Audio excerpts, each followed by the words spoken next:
Muy buenos días a todos y todas. Quiero saludar primero que nada a las autoridades del servicio, nuestras autoridades, ¿cierto? Don Raúl Guzmán, secretario general del Senado, al prosecretario y tesorero, don Roberto Busto Latorre, que nos acompañan desde la transmisión Zoom. A Carolina Peirín Bravo, que es especialista en transversalización de género del Programa de Naciones Unidas, que nos acompaña también en esta oportunidad. A los jefes y jefas de departamento y unidades del servicio, a los miembros del Comité de Género Institucional, que también se encuentran acá con nosotros, a los funcionarios y funcionarias que también nos acompañan, ¿sí? En especial también quiero saludar a nuestros panelistas invitados, a Francisco Aguayo y a la señora Luisa Castaldi, y por parte del Senado también a Claudia Fuenzalía, ¿sí? En nombre del Departamento de Personas y Desarrollo Organizacional, en conjunto con la Unidad de Planificación y Control de Gestión, es un placer darles la bienvenida, ¿cierto?, a este espacio de reflexión y diálogo. Estamos muy contentos que esta instancia, que se enmarca dentro del programa de género 2024, el protocolo de conciliación para la implementación, ¿cierto?, también del sello de equidad de género, se materializara en esta oportunidad, ¿cierto?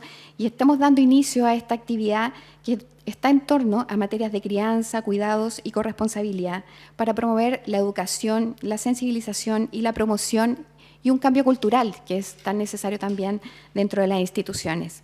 De manera tal que se ponga en valor todos los temas, ¿cierto?, de cuidado y la necesidad de resignificar los estereotipos de género, ¿cierto?, en temas de parentalidad. Estamos convencidos, ¿cierto?, como equipo, que construir relaciones más equitativas entre hombres y mujeres es un proceso continuo que requiere de nuestro compromiso y participación activa. Es por eso que como servicio estamos trabajando para promover e implementar medidas que favorezcan la conciliación de la vida personal, familiar y laboral, favoreciendo el desarrollo de todos y todas los funcionarios y funcionarias, ¿cierto?, del Senado. El día de hoy los estamos invitando, ¿cierto?, a compartir todas sus ideas, sus experiencias y perspectivas en conjunto para generar posibilidades que nos permitan mejorar en esta tarea, ¿sí? Los invito a aprovechar al máximo esta instancia, este espacio, ¿cierto?, de diálogo, y a nuestros excelentes, por supuesto, panelistas invitados. Muchas gracias.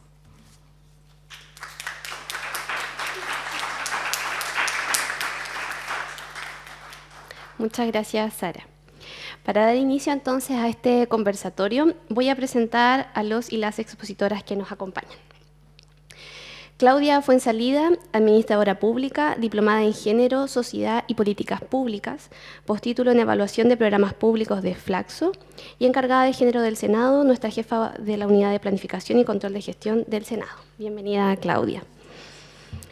Luisa Castaldi, psicóloga, magíster en Psicología Clínica, mención en Estudios de la Pareja y de la Familia, académica de la Pontificia Universidad Católica de Valparaíso, asesora de la Dirección Equidad de Género de la misma institución, quien realizará una presentación enfocada en el primer objetivo, dirigida a reflexionar sobre cambios en la estructura tradicional de la familia, responsabilidades parentales y de cuidados.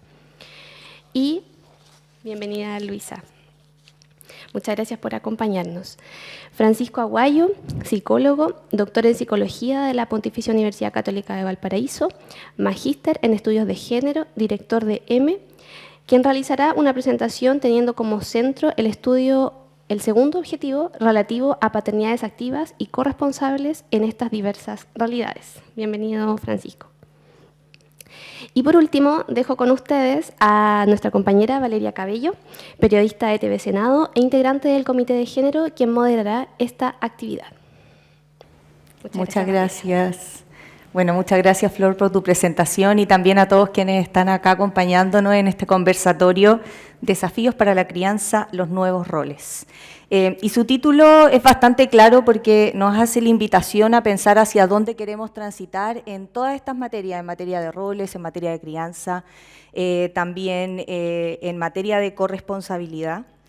Y para profundizar sobre todas estas materias estamos con tres panelistas que Flor ya nos presentó, así que me voy a ahorrar las presentaciones.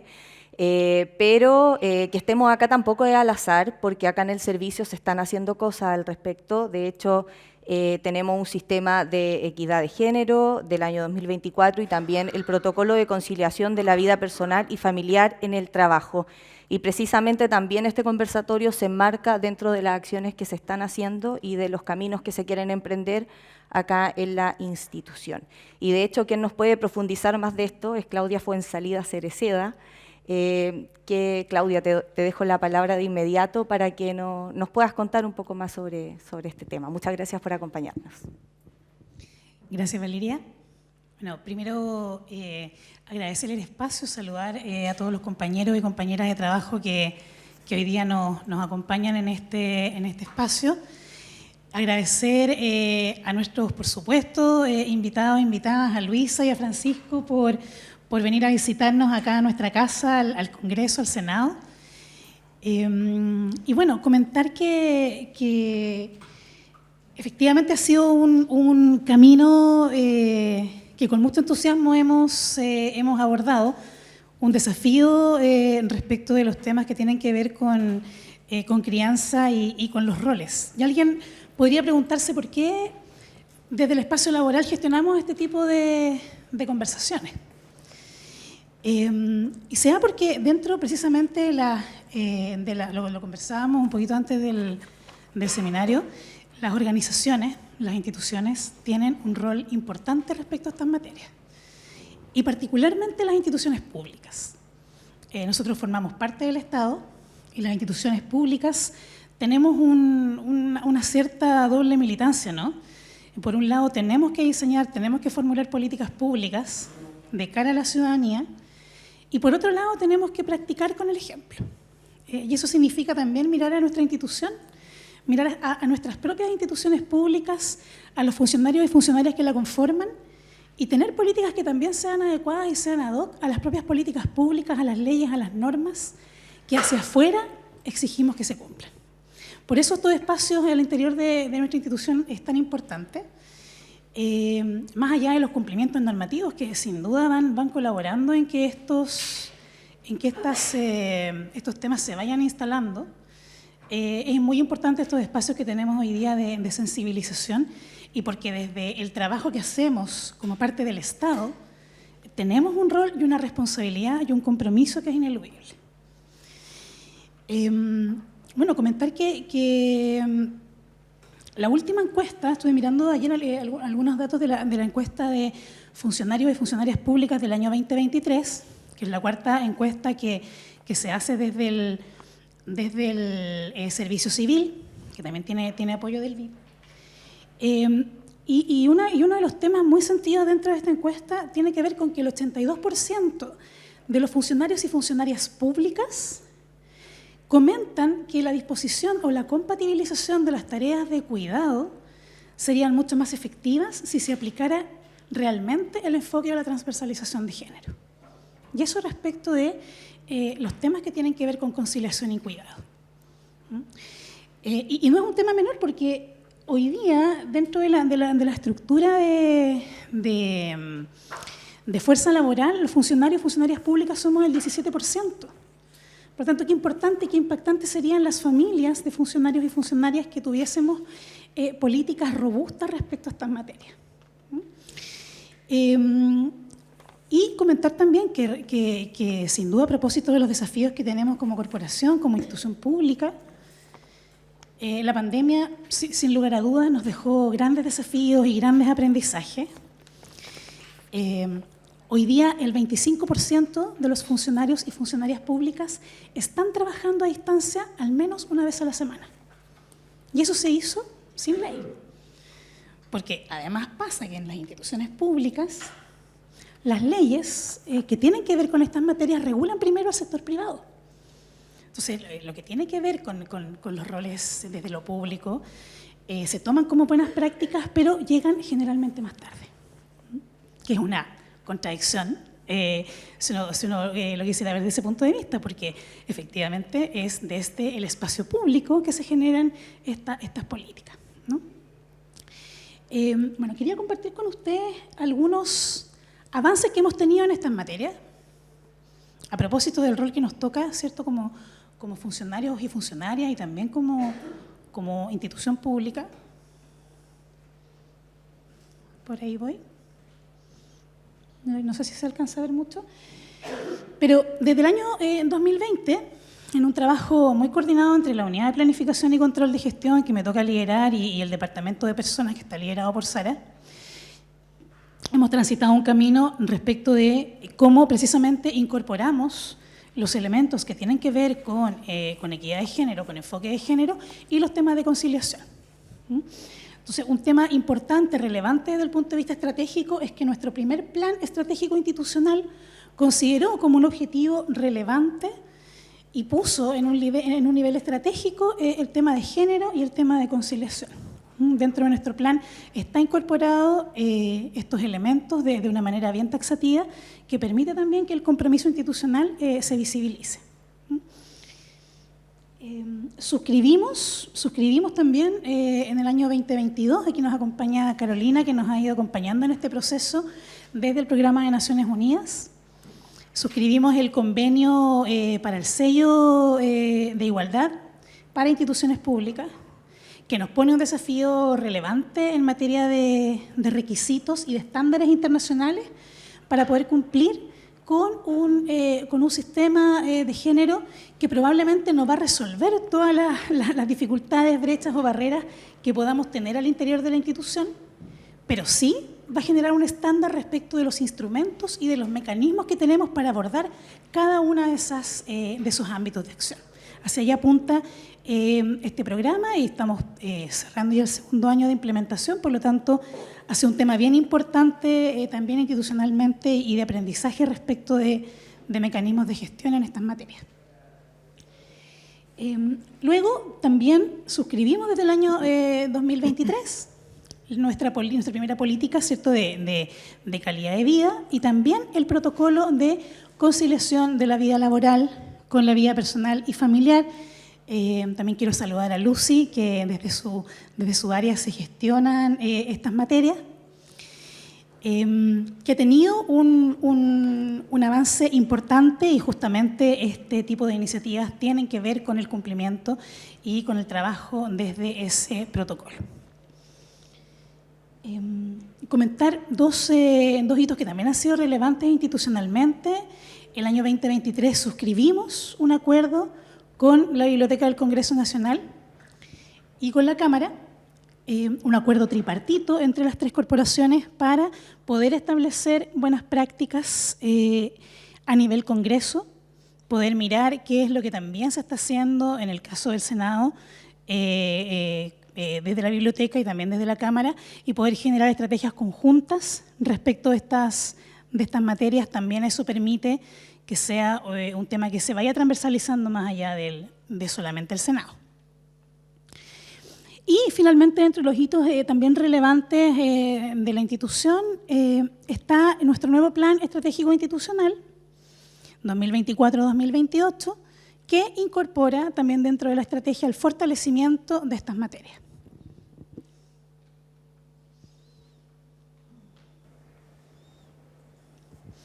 Respecto del trabajo que hemos estado haciendo en cuanto a alineamientos de género, compartir con ustedes que tenemos un plan a 3 años que tiene 4 grandes pilares. Acá tenemos varios colegas que son parte del Comité de Género y que los conocen muy bien, y además hemos estado trabajando en cada uno de estos lineamientos. El tema estructura y normativa, cómo institucionalizamos mecanismos que no pasen necesariamente por la voluntad de una autoridad de turno o de una jefatura de turno, sino que sea un tema que se institucionalice y que genere un espacio de aplicación permanente. Luego también hemos trabajado fuertemente los temas formativos, porque es importante, ¿cierto?, la instalación de competencias al interior de la institución, la visibilización y sensibilización principalmente respecto de los hitos de conmemoración. Ese ha sido un trabajo que desde el Senado ha sido bien importante, porque nos reunimos en procesos que son participativos, por ejemplo, para el hito del 8M, también para las conmemoraciones que tienen que ver con con el reciente hito del 25 de noviembre, del Día de la Eliminación, de la Erradicación de todo tipo de violencia hacia la mujer. Y también un tema importante es, por supuesto, los temas de conciliación y de corresponsabilidad.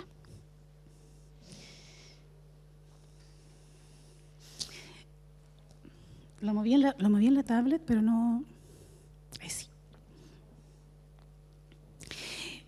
Bueno, compartir con ustedes que el año 2022 se aplicó una encuesta de caracterización al interior de nuestra corporación sociocultural. Y la idea era poder tener perfiles de edad, sexo, situación de familia, en fin, que nos permitiera tomar mejores decisiones al interior de la institución respecto de una serie de elementos, pero principalmente los que tienen que ver con estrategias de gestión de personas.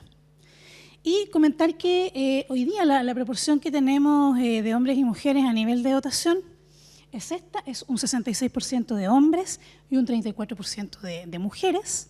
Y a nivel de jefaturas, un 40% son mujeres y un 60% son hombres.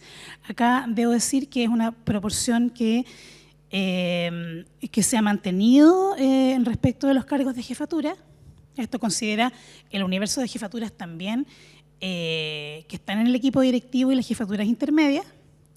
Y respecto del año 2020 hemos subido en representación de la dotación 4 puntos. En el año 2020 teníamos una representación de un 30% de mujeres y hoy día estamos en un 34%.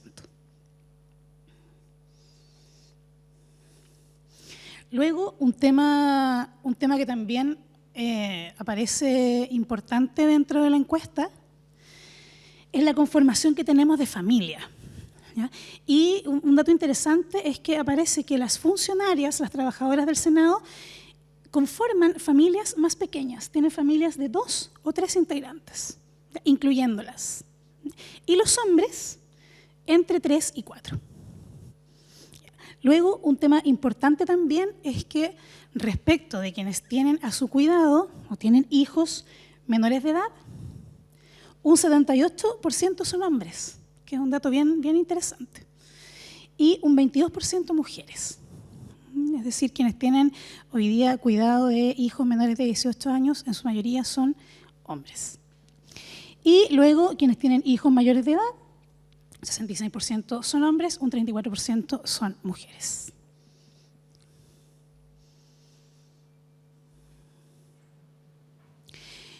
Respecto de las personas cuidadoras y el perfil que se tiene en la aplicación de esta encuesta, que también es interesante mirar, es que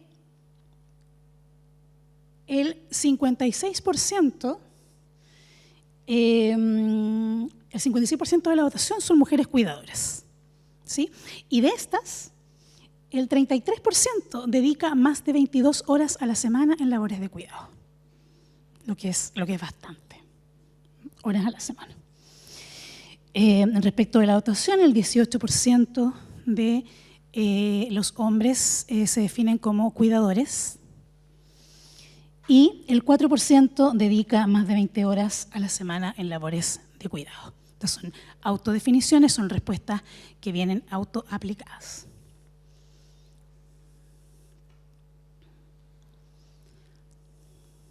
Bueno, para ir cerrando, compartir con ustedes también respecto de los protocolos de conciliación de esta política de calidad de vida y del protocolo que se ha trabajado desde el Departamento de Personas en colaboración con otras áreas, pero principalmente bajo el liderazgo del Departamento de Personas. Son 5 los pilares que tiene nuestro protocolo. Comentar que efectivamente es un camino que desde ese instrumento estamos comenzando a tener y este tipo de conversaciones son parte de aquello. Tenemos dentro de estos pilares las medidas simbólicas que tienen que ver precisamente con estos espacios, con la sensibilización de estas materias al interior de la corporación, porque no pasa solamente, ¿cierto?, por establecer por decreto ciertas definiciones. Esto yo lo comento anecdóticamente. En alguna oportunidad un colega me dijo: estoy pidiendo permiso para cuidar, pero otros colegas me están preguntando por qué. Me están preguntando, pero ¿qué está haciendo tu señora?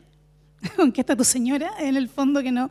Entonces, tener que dar explicaciones respecto de por qué tengo que gestionar espacios de cuidado y que se cuestione, ¿cierto?, el círculo completo, es un tema cultural, que no va a resolver necesariamente las actividades que tienen que ver con el protocolo, pero sí estas conversaciones. También un pilar que ha sido importante es la organización del tiempo laboral, ¿cierto? Tenemos un reglamento reciente de teletrabajo que sin duda también contribuye a la organización del tiempo. Hemos difundido desde el año 2022, ya entra en régimen nuestra flexibilidad horaria, que también ha sido un tema importante para poder distribuir de mejor manera los tiempos. Y también hemos establecido, determinado que es importante que en la difusión de los temas de conciliación también se respete la jornada laboral, los tiempos de descanso.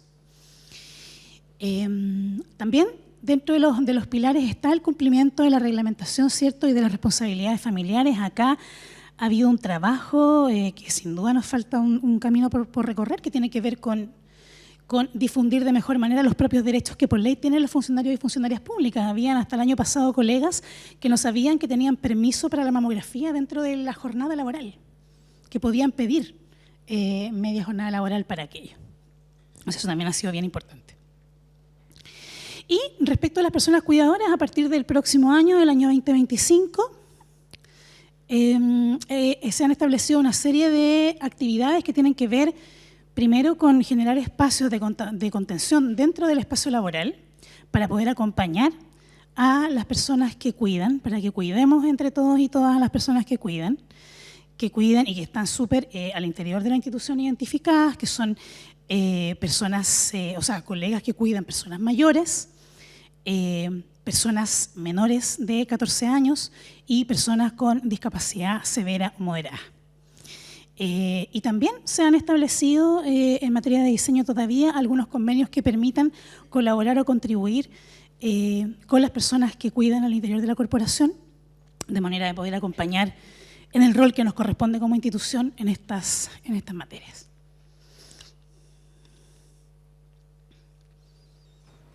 Y, por supuesto, está el tiempo destinado al cuidado, el autocuidado, ¿cierto?, el cuidado personal, que también tiene que ver con poder propender a el espacio de distensión, de ocio, de autocuidado, que evidentemente es tan importante.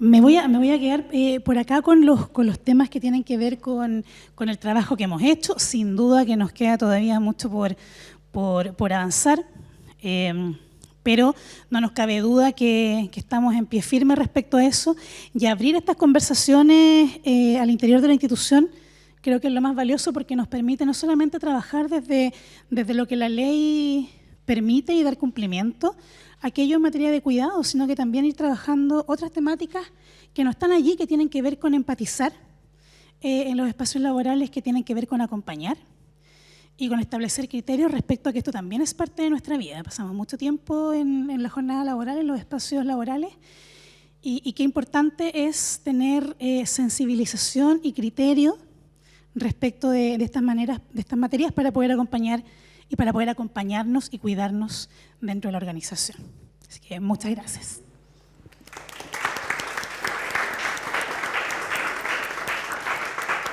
Muchas gracias, Claudia. Claudia, encargada de género y jefa de la Unidad de Planificación y Control de Gestión del Senado. Claudia, estuve ahí tomando algunos apuntes, me fijé un poco en la fecha de los hitos. No sé si es coincidencia o no, pero coincide un poco con periodo pandemia.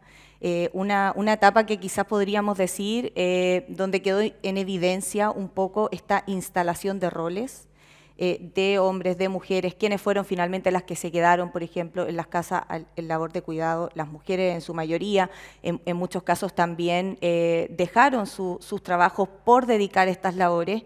Entonces, un poco saber si también este camino que se está recorriendo por parte de la institución tiene que ver un poco con eso y además cómo se evalúa por parte del servicio lo que se ha transitado hasta ahora. Sí, yo creo que fue una coincidencia, fíjate, porque ya desde el año 2020, cuando se abordan los temas de modernización, estos temas sin duda, y ahí las áreas que son más pertinentes, más competentes, como el Departamento de Personas, se instala el área de género, también a partir del año 2020, y sin duda que estos temas estaban identificados como muy importantes, pero la pandemia nos puso otros desafíos. Porque no tenía solo que ver con cómo sensibilizamos o cómo incorporamos estas materias al interior de la institución, sino que también diversificar los formatos. Porque ya no solamente tiene que ver con el espacio presencial, tiene que ver con el espacio privado, donde qué complejo fue en ese minuto, ¿cierto?, poder hacer esta distribución que era media imaginaria respecto de, ok, ahora apago el computador, entonces me voy a hacer las labores del hogar y para eso tengo que dar 3 pasos. Entonces, creo que eso acelera de alguna manera también y pone la urgencia y la importancia respecto a esta materia, es que me parece que si bien sin duda no es un escenario ideal el que se haya acelerado procesos y el que se hayan visibilizado situaciones a partir de la pandemia, nos pone otros desafíos. Y yo creo que fue desde ese punto de vista una coincidencia importante también tomar desde ya estos elementos considerando estos nuevos formatos laborales, no solamente los presenciales.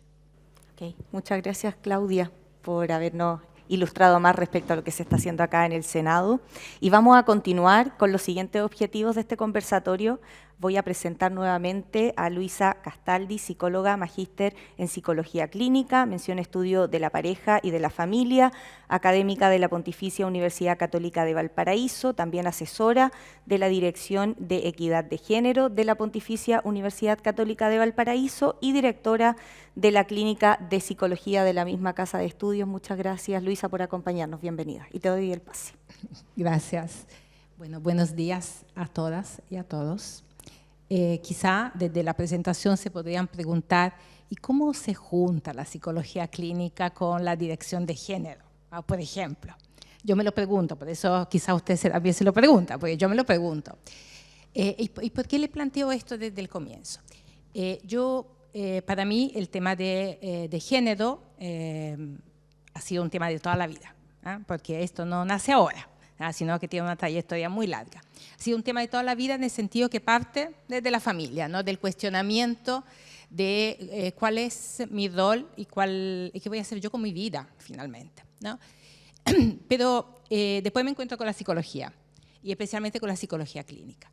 Sería un cuento muy largo estarle contando todos los detalles, porque como pueden ver también tengo unos añitos, sería un cuento muy largo esto de contarle los detalles.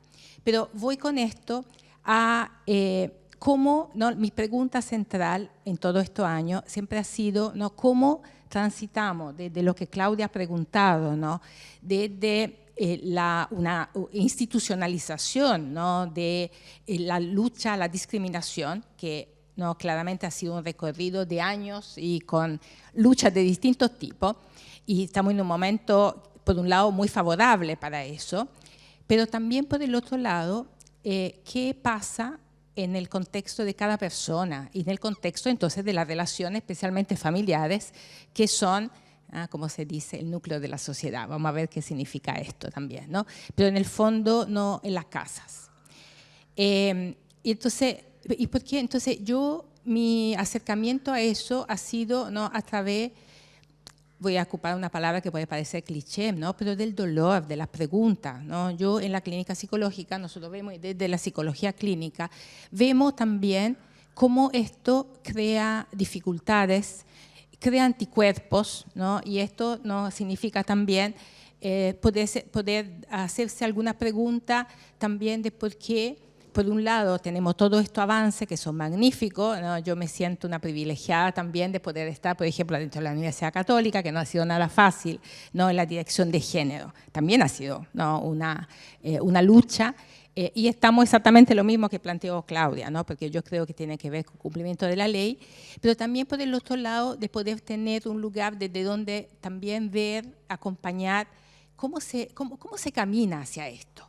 Porque la declaración de principio no son fáciles, porque también hay que hacerla, pero esto tenemos que traducirlo en la vida de todos los días, ¿no? Y entonces, ¿cómo se camina hacia eso? ¿Y cómo hacemos para caminar en conjunto? Porque los cambios culturales, ¿no? Se construyen en lo cotidiano, y lo construimos todos juntos. Entonces, ¿cómo hacemos para que esto, que tiene que ver, ¿no? con el poder plantearnos el derecho de todo de vivir mejor, de todas especialmente, cómo hacemos para que no se entienda como una lucha, no se entienda como una pelea, ¿no? Sino se entienda como una acción colectiva, en donde todos y todas ganamos, ¿no? Eso para mí ha sido una reflexión, ¿no? cotidiana, sobre todo pensando en los más jóvenes, en las más jóvenes, en les niñas, ¿no? Sí, de tanto cuestionamiento de todo tipo. Entonces, desde ese lugar le hablo, o sea, de este lugar le propongo estas reflexiones que claramente tienen que ver con los estudios, con la academia, etcétera, pero también tiene que ver sobre todo con los encuentros. Me encantaría saber desde dónde ustedes están acá hoy día. Me encantaría poderle preguntar a cada uno, siempre pregunta, ¿no? ¿Qué hay, ¿no? En esa persona, ¿no? ¿Qué pregunta se está haciendo? Y mi invitación es esa, ¿no? Que ojalá puedan ocupar este espacio que, como decía Claudia, me parece que es súper importante, y en este lugar especialmente, muy simbólico, ¿no? Pero también porque nosotros somos unos privilegiados y una privilegiada. Tenemos posibilidad de reflexionar y de ocupar una posición también más reflexiva y consciente con respecto a nuestras opciones de vida, ¿no? No todos tenemos esa posibilidad, justamente por los ritmos de vida que tenemos y también, ¿no? por también no tener quizá los espacios donde poder hacer. Entonces, ojalá que podamos, ¿no? aprovechar esto y después, ¿no? seguir en las conversaciones, porque esto da para mucho. Entonces, ¿qué me gustaría como poderle compartir hoy día? Lo primero, esto que yo creo que es claro para todos, ahí como me fui muy rápido, que es claro para todos y para todas, ¿no? Que cuando hablamos de familia, hablamos de un sinnúmero de situaciones, de estructuras familiares, ¿no? que para nada se condice con el modelo que de alguna manera culturalmente tenemos en la cabeza, que es la familia biparental o nuclear, como se llama también, papá, mamá, hijitos, perritos y gatitos, ¿no? Eso no es un tema de ahora, ¿no? Es un tema de ahora, no es un tema de ahora. Ese modelo es un modelo que en la realidad, por ejemplo, latinoamericana, ha sido, ¿no? absolutamente como marginal, ¿no? Bueno, y nuestros datos, ¿no? Yo no quiero hablar de datos porque además ustedes lo tienen a disposición, pero sabemos que los datos de la, ¿no? de la encuesta, de la encuesta, ¿no? de los estudios que se hacen, la familia nuclear es, desde el punto de vista numérico, absolutamente marginal, ¿no? Entonces, está claro que cuando hablamos de familia no podemos pensar en una estructura, ¿no? una estructura típica, ¿no? Sino tenemos que pensar en una variedad de formas y de situaciones muy, muy amplia, ¿no? ¿Y qué implica eso, ¿no? Esto? ¿Qué implicancia tiene? Que tenemos que hacernos la pregunta de qué finalmente sostiene las relaciones familiares hoy, ¿no? Hoy y siempre finalmente, ¿no? ¿Qué es lo central, ¿no? Porque si no es el referente estructural, ¿no? La forma que tiene la familia. A mí me gusta mucho una frase, ¿no? que viene, ¿no? de un escritor ¿no? que a lo mejor lo han escuchado, ¿no? Camilleri, que ha escrito sobre Montalbano, que ¿no? es una serie que hemos visto mucho, que habla, ¿no? que para mí la familia es como el agua, no tiene forma, sino toma la forma del contenedor, dice Camilleri, ¿no? ¿Qué significa eso? Que si no podemos, ¿no? tener en nuestra cabeza una idea igual para todo de familia, pero sí cuál es nuestro referente para pensar de qué sirve la familia, para qué sirve la familia, ¿no? Y yo creo que uno de los elementos que no puede no ser importante, que esto no se ve, pero se lo voy a contar, tiene que ver con la idea como del vínculo. ¿Y el vínculo para qué? ¿No? El vínculo para poder sostener los procesos de desarrollo de todos los miembros de la familia, ¿no? Porque, ¿no?, la organización familiar no, finalmente es una unidad. Nosotros decimos, en lo referente, ¿no?, se habla de la diferencia entre reproductivo y productivo. En realidad la familia es, ¿no?, un referente productivo, porque todas las tareas de la familia, de cualquier miembro de la familia, sirven, ¿no?, para poder, o sea, están a la base de poder pensar cómo poder aportar, ¿no?, al desarrollo de la persona y al desarrollo de las colectividades. Entonces, todas las tareas son tareas productivas, ¿no? Y ya esta primera definición, ¿no?, esta diferencia entre productiva y reproductiva ha sido un tema, ¿no?, porque a eso después le asignamos valor, pero de eso vamos a hablar en un ratito más. Lo primero que quería comentarles es, ¿no?, que yo creo que está directamente relacionado con ¿no?, esto de estar acá hoy día, es que en el funcionamiento de la familia, en lo que pasa en la familia, en la cultura familiar, es como un engranaje, ¿no? Nos movemos constantemente entre lo que pasa a nivel de los estilos de vida, cómo van cambiando los estilos de vida y cómo entonces las funciones familiares, la forma de estar en familia, ¿no?, de estar dentro de las casas, de cómo está, ¿no?, muy relacionado con los procesos adaptativos a estos estilos familiares, y también por el otro lado de cómo nos vamos acomodando a lo que llamamos las narrativas sociales, ¿no?, que son todos los referentes que tenemos en la cabeza a lo que sentimos que tenemos que de alguna manera posicionarnos, ¿no?, de una o de otra forma, nos guste o no nos guste, ¿no? Todo lo que yo estoy diciendo, lo más probable es que ustedes están diciendo, esto no me gusta, esto quizás será, ¿no? Lo mismo hacemos, ¿no?, frente a todo lo que va pasando, ¿no? Entonces, ¿no?, cuando hablamos de los estilos de vida, ¿no?, hablamos de todos los cambios, pero los cambios son constantes, ¿no? O sea, la familia, como la pensamos hoy y cómo se nos ha metido un poco el modelo en la cabeza, ¿no?, que la familia nuclear, ¿no?, en realidad tiene que ver con la fase de industrialización, ¿no? Podemos hacer hablar mucho, ¿no?, del tema de cómo se llega a la idea de familia, la familia actual, ¿no? Entonces, estamos constantemente sometido a cambios, ¿no? Y los cambios tienen que ver justamente con las transformaciones sociales. Las transformaciones sociales son económicas, no podrían que ser de otra forma que económicas, y si son económicas también son sociales y recíprocamente, ¿no? Entonces, los que están acá, lo que miramos, y podríamos sumar, y quizá ustedes podrían sumar mucho más, ¿no?, son los elementos a los que actualmente no hemos tenido que ir acomodando, ¿no? Hemos tenido que ir incorporando a nuestra forma de vivir, ¿no?, y también de funcionar dentro de la familia. Es un acomodo constante.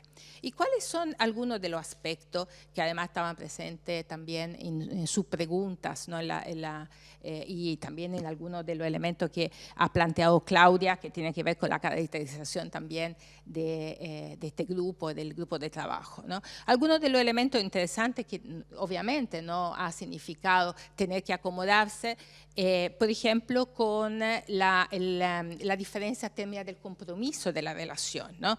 Lo que llamamos, por ejemplo, el aumento de la convivencia y la disminución de los matrimonios, ¿no?, en el fondo hablan de un cambio en relación al compromiso social que tomamos, ¿no? Más allá del aspecto quizá modal que podría tener, ¿no?, y de las tradiciones, la pregunta es ¿qué pasa, o sea, qué elementos le hacen pensar a las personas que es mejor no comprometerse socialmente, ¿no? Porque la diferencia entre convivencia y matrimonio finalmente es fundamentalmente eso, ¿no?, que en un caso hay un compromiso social, ¿no?, se toma un compromiso frente, ¿no?,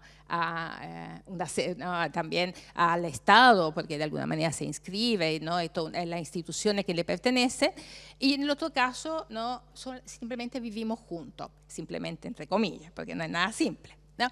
Pero hay algo, ¿no?, ahí. ¿Y qué es? ¿no? Y este elemento tiene que ver con lo que llamamos las narrativas, ¿no? Por ejemplo, una de las narrativas que influyen en esa elección tiene que ver con la idea que el matrimonio no es para toda la vida, el final del matrimonio romántico, del amor romántico, la idea de tener proyectos de vida personales, ¿no? La idea de la individualidad con respecto a lo colectivo, ¿no? Hay toda una serie de narrativas sociales, de cosas que hemos ido construyendo, que la hemos ido construyendo porque también responden a ciertas necesidades, ¿no?, que tenemos, que ¿no?, hacen que después nosotros tomemos ciertas decisiones. Y esas decisiones alimentan, ¿no?, y impactan en la organización de la vida común, ¿no?, finalmente. Entonces, no es la estructura, sino la organización. ¿Cómo estamos juntos finalmente?, ¿no? Entonces, los estilos de vida, ¿no?, muchos dicen acerca después de lo que pasa en la casa, ¿no?, porque está claro que el trabajo de ambos miembros de la pareja, sean hombres, sean mujeres, ¿no?, esto no importa, no hace diferencia, pero el trabajo hace que tengamos que ponernos de acuerdo en las actividades que se desarrollan dentro de la casa, ¿no? Hace que también haya una distinta percepción de lo que hacemos juntos y, que es el aspecto más importante, de la consideración que tenemos de lo que hacemos juntos, ¿no?, de la importancia que le damos a lo que hacemos juntos, ¿no? Hay toda una serie de complejidades, ¿no?, que se mueven en esto del estilo de vida y que tienen relación con también la narrativa, que están directamente relacionados con los ajustes que nosotros necesitamos hacer, ¿no? La rapidez, ¿no?, también las ciudades, ¿no?, cómo han cambiado las ciudades. Piensen no sé, solo en Viña, ¿no?, cómo ha cambiado Viña, el tiempo que nos demoramos de repente solo para ir de un lugar a otro, ¿no?, con respecto a lo que quizá pasaba antes, cómo ha implicado, ¿no?, por ejemplo, la posibilidad de ir a almorzar a la casa, no ir a almorzar a la casa, y cómo eso impacta también en la organización de la vida familiar, ¿no? Salir a las 5, ¿no?, en una ciudad en donde igual me demoro 1 hora para llegar a la casa, no es lo mismo que salir a las 5 y que en 10 minutos llego a buscar a los niños al colegio o no a hacer otra tarea que necesitamos para la vida familiar, ¿no? Entonces es importante eso de recordar que lo que pasa dentro de la familia es finalmente un acomodo, una adaptación a lo que son las necesidades que se van generando en términos sociales, pero al mismo tiempo también requiere cambio cultural interno, ¿no?, de la familia, ¿no? Y esos cambios culturales son los que finalmente permiten, ¿no?, que vayamos caminando hacia, ¿no?, una forma de vida distinta, ¿no?, y la consideración de una vida distinta. Ahora, ¿a qué entendemos cuando hablamos de los roles, ¿no?, que es una palabra que ocupamos mucho, ¿no? Pero ¿qué entendemos cuando hablamos de los roles? ¿Y por qué este tema es relevante en relación a los cambios culturales en el tema de género? El rol, ¿no?, la palabra rol viene del latín, ¿no?, como siempre, o muy frecuentemente, ¿no?, y tiene que ver con el rótulus, que era el papel, ¿no?, que en realidad era un papiro, que ocupaban los actores, ¿no?, donde estaba el texto, ¿no? ¿Qué significa eso? Significa que nosotros cuando hablamos de roles, hablamos de un texto, ¿no?, que actuamos como trabajadores. Cuando nos ponemos las credenciales, ¿no?, entramos en nuestro rol, ¿no? Tenemos muchos roles, ¿no? Tenemos muchos roles en nuestra vida, jugamos muchos roles. ¿Y qué es lo importante de eso, ¿no? ¿Qué es lo que es significativo desde el punto de vista psicológico de eso? La pregunta acerca, ¿no?, de cuánto estos roles están relacionados con la identidad, ¿no? ¿Cuánto me definen esos roles, ¿no? Entonces, en relación al tema de género, ¿no?, esta pregunta es fundamental porque, ¿no?, cuando nosotros sentimos que perdón, voy a ocupar esta idea para que sea gráfica, ¿no? Si yo me identifico con esa credencial, si soy esencialmente esa credencial, si en algún momento esa credencial me la sacan, o me la quitan o me despiden, ¿no?, yo no solo pierdo el trabajo, sino también pierdo mi identidad, lo que yo soy, ¿no? Con los roles de género, ¿no? Eso es el cuestionamiento, ¿no? Como los roles de género son muy profundos, ¿no? Son muy arriesgados para nosotros y son parte de nuestra cultura, no es simplemente, ¿no?, hacer un cambio de una forma de vivir a otra, ¿no?, sino es también cómo me entiendo a mí mismo en esta vida. Por eso es complejo, ¿no?, el tema, pero por eso también al mismo tiempo es fundamental y tan importante, ¿no?, poder reflexionar frente a eso. Y eso no cambia de un día para otro, ¿no? Entonces el tema de los roles es bien significativo para poder pensar cuáles son los roles que juego en mi vida y cuáles de esos roles son más prioritarios para mí en términos de lo que yo creo que soy, cómo yo me defino a mí mismo. Porque no todos los roles son tan definitorios, ¿no? Y aquí hay mucha diferencia entre, ¿no?, y históricamente, entre, ¿no?, justamente la diferencia de género, ¿no?, entre el hombre y las mujeres, ¿no?, en relación a qué priorizamos, ¿no?, y cómo hacemos para que esa priorización, porque cuando tocamos los roles que son muy centrales para mi definición, también está puesta en discusión, ¿no?, después tiene que ver con factor anímico y con el bienestar, y etcétera, etcétera. Tú me dices cuando estoy así, tú me indicas. Te quedan 10 minutos. ¿No? Entonces esto, ¿no?, que dice la Mafalda tiene que ver con los roles, ¿no? Así va a ser un rol de aporte, ¿no?, o va a ser un rol marginal, ¿no? Y claramente adentro, ¿no?, de lo que nosotros estamos en este minuto cuestionando, estamos poniendo en discusión, esta pregunta es central. Volvemos a las tareas familiares, ¿no? Las tareas familiares, como podríamos decir, históricas, que podemos, ¿no?, en el fondo sacar como referente más allá de los cambios que tengan en términos estructurales, ¿no? Las familias, pensando en la familia como vínculo, como relaciones, ¿no?, son productivas desde el punto de vista del apoyo al desarrollo de la persona, porque son las que finalmente están a cargo de los procesos de desarrollo de cada uno de nosotros. Y los procesos de desarrollo tienen dos grandes vertientes. Una que están directamente relacionadas, porque no se pueden separar. Una que tiene que ver con poder descubrir finalmente cuáles son mis capacidades, cuáles son mis potencialidades.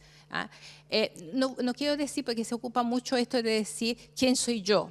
La verdad es que esto como del ser yo, como esencia, ¿no?, hay muchos filósofos que han escrito sobre eso, pero está muy en discusión si existe una esencia de quién soy.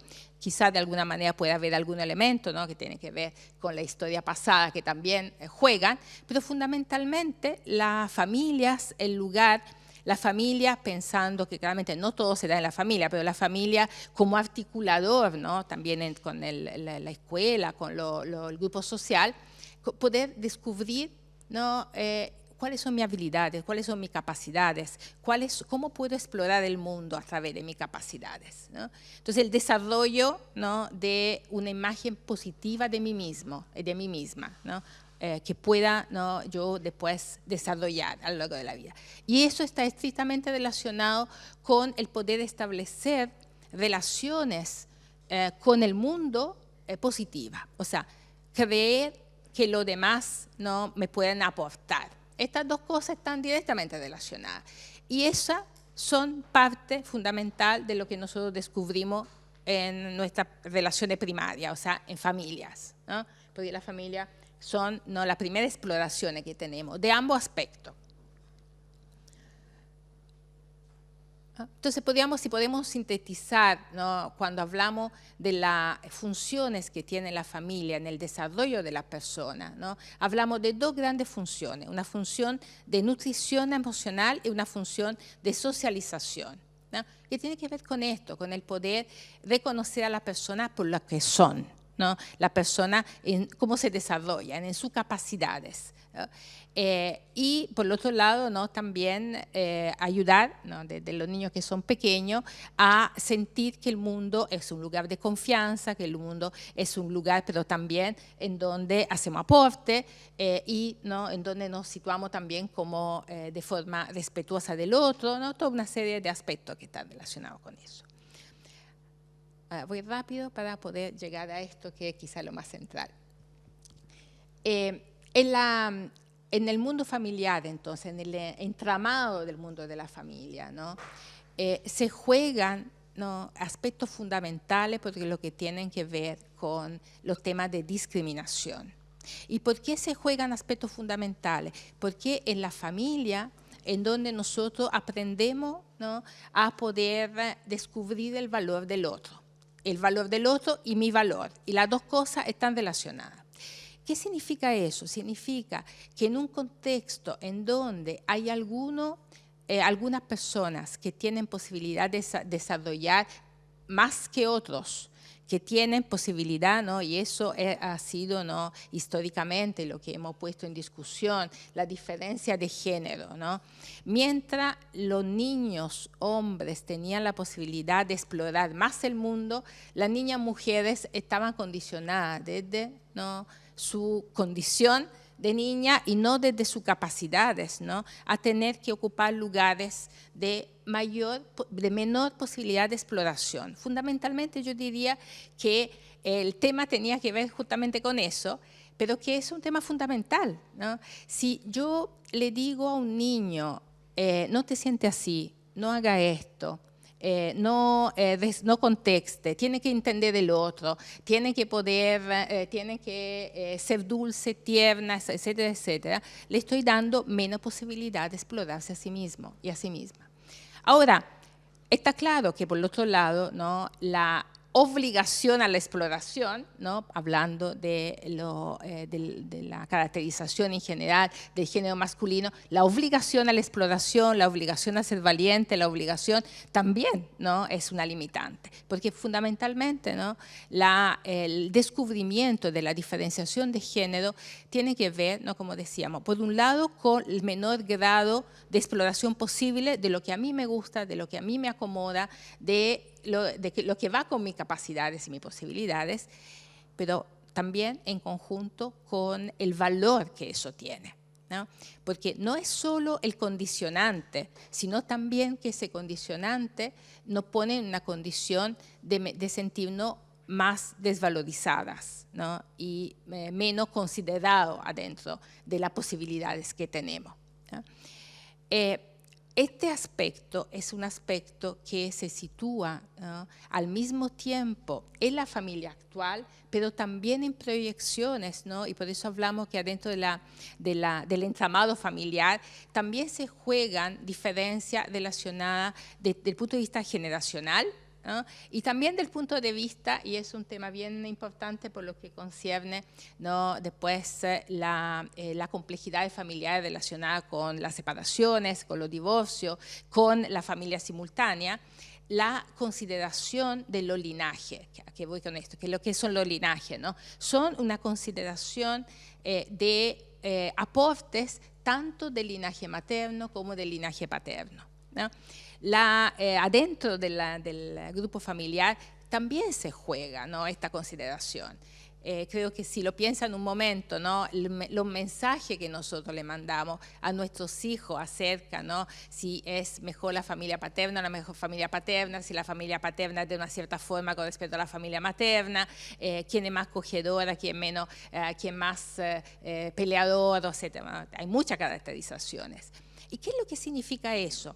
¿Por qué eso es importante en el tema de la crianza? Porque en el fondo, ¿no?, también estamos así mandando mensajes con respecto, ¿no?, a mayor o menor valor de cierta característica que tenemos. O sea, recordemos que los linajes también son nuestra historia. O sea, también, ¿no?, los apellidos recuerdan, ¿no?, que también los linajes nos pertenecen no solo en relación a lo que consideramos positivo, también a lo que consideramos negativo, ¿no? Entonces, ¿qué mensaje estamos mandando? Entonces, la pregunta quizás central en este momento tiene que ver con la conciencia de los mensajes que le estamos mandando, sobre todo a las generaciones más jóvenes. Mensaje relacionado con el valor, ¿no?, el valor más allá del género, relacionados con las potencialidades, de la posibilidad de desarrollar potencialidades, pero también el valor de nuestra historia, de nuestras tradiciones, pero cuáles tradiciones, cuáles valores se le damos, como son más positivos, los destacamos más positivamente, ¿no? El tema de la crianza, ¿no?, en este momento está marcado, ¿no?, por un lado con estas complejidades, pero yo quisiera también detenerme un poco en cómo el tema de la crianza también está marcado por la narrativa de la exigencia, ¿no?, de la exigencia de cumplir, ¿no? Y eso es una exigencia de cumplir, de ser los papás perfectos, ¿no? Hay alguna narrativa como la crianza respetuosa que en este momento, ¿no?, están haciendo que las relaciones sean relaciones como de probarnos que somos buenos padres, pero también por el otro lado que somos buenos hijos, ¿no? Y eso está siendo uno de los temas más delicados, ¿no? Y eso lo hablo de la psicología clínica, más delicado porque significa una tensión constante, ¿no?, de hacerlo bien, ¿no? ¿Y por qué eso es significativo? Piénsenlo en términos, ¿no?, de cuando nosotros tenemos que dar un examen. Si vamos a dar este examen, siempre estamos en los exámenes, ¿no? Si vamos a dar este examen desde una posición de mucha presión, ¿no?, de tener que hacerlo bien, ¿cómo nos resulta el examen? ¿No? En general no nos va muy bien, ¿cierto? O sea, porque estamos más pendientes del resultado que del proceso mismo. Y eso es uno de los elementos, ¿no?, quizá más fuerte que está jugando en este momento en la crianza. También con respecto al tema de género, ¿no?, de pensar que hay un solo camino posible, ¿no? Y el camino en este momento, ¿no?, es sobre todo un camino, como decíamos, de conciencia, de reflexión, porque no se resuelve solo con declaraciones de principio, ¿no?, sino sobre todo con la observación, ¿no?, de cuáles son los valores que estoy transmitiendo, de cuáles son los mensajes que estoy transmitiendo, de cuáles son las prácticas que estoy transmitiendo y que, ¿no?, también me espero que el otro comparta. No tenemos posibilidades, ¿no?, de transformación si no también aceptamos también que hay ciertas cosas que no están dichas y que yo tengo que hacerlo, ¿no?, que yo tengo que ver cómo la resuelvo.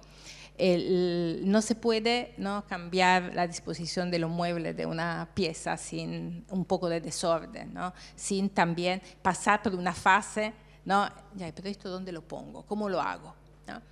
Me parece que el elemento que destacaría, que después podemos conversar, que destacaría, que estaba dentro de la pregunta, ¿no?, de cómo poder en este momento tener una crianza menos discriminatoria, ¿no?, ojalá no discriminatoria con los niños y las niñas, ¿no?, con las niñas, ¿no?, se basa en quizá la posibilidad de escucha de sus potencialidades y de sus capacidades, ¿no?, de no querer ponerlo en moldes, ¿no?, sino de poder ver efectivamente, ¿no?, cuáles son las capacidades que tiene, ¿no?, quién anda mejor en bicicleta, quién se trepa en los árboles, quién juega la pelota, ¿no?, pero ¿qué hacen bien? ¿Qué es lo que le gusta hacer? ¿Qué es lo que les motiva? ¿Qué es lo que les genera pasión? ¿Qué es lo que les genera interés? ¿No?, sin definir de antemano qué deberían hacer, ¿no? Quizá eso es en este momento el espíritu que necesitamos, ¿no?, esto como de sentir que somos seres potencialmente, ¿no?, abiertos y que